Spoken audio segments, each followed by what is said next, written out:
Mabxer, Reynazi, Mabxer, Zaf Selam, Uzaf Selam. Merhaba saygıdeğer halkımız, kıymetli vatandaşlar, merhaba.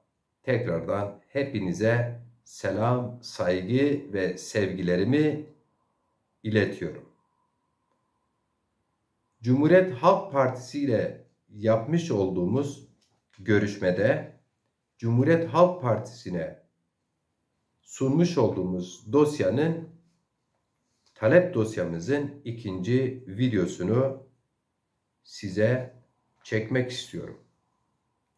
Halkımıza hizmet, hesap vermek istiyoruz. Elimizdeki imkanlar neyse onları mümkünse değerlendirmek istiyoruz. Bu da sosyal medya. Cumhuriyet Halk Partisi'ne sunulan demokrasi ve hak talepleri. 1. Zazaca'nın bağımsız bir dil olarak tanınması ve korunması.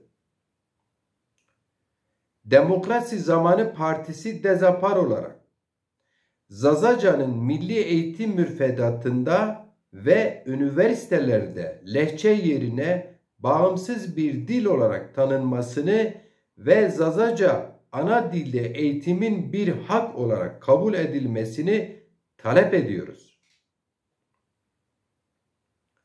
Devletin Zaza halkına ve Zaza diline yönelik yaklaşımı çelişkili ve tutarsızdır. Milli Eğitim Bakanlığı MEB müfredatında ve bazı üniversitelerde Zazaca Kürtçenin bir lehçesi olarak değerlendirilirken, Zaza nüfusunun yoğun olduğu illerde bulunan Munzur ve Bingöl üniversitelerinde Zazaca bağımsız bir dil olarak kabul edilmektedir. Bu tutarsızlık bilimsel gerekçelere çeliştiği, bilimsel gerçeklerle çeliştiği gibi Zaza halkının dilsel ve kültürel haklarını da görmezden gelinmektedir. Devletin bu ikircilikli tutumunu son bulması, milli eğitim müfredatında ve Zazaca bölümlerinin bulunduğu tüm üniversiteleri de Zazaca'nın bağımsız bir dil olarak kabul edilmesini talep ediyoruz. Zazaca'nın ayrı bir dil olduğunu kanıtlayan çok sayıda akademik ve dil bilimsel çalışma bulunmaktadır. Özellikle Kral Hadanak ve Oscar Mann'ın 1932'de yayımladığı Monteratan der Zaza adlı eser Zazaca'nın Kürtçeden ayrı, bağımsız bir dil olduğunu bilimsel temellere dayanarak ortaya koymuştur.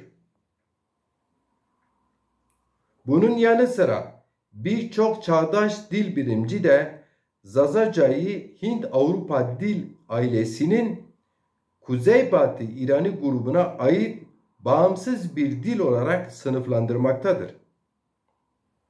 Öte yandan Zazaca'nın Kürtçenin bir lehçesi olduğunu öne süren herhangi bir akademik veya dil bilimsel çalışma mevcut değildir.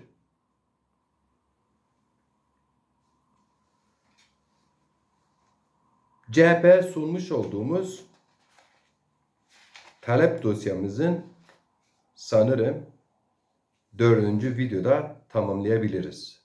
Bizi takip etmeye, videoları mutlaka izlemeye devam edin kıymetli vatandaşlar. Hepinizi saygıyla selamlıyorum.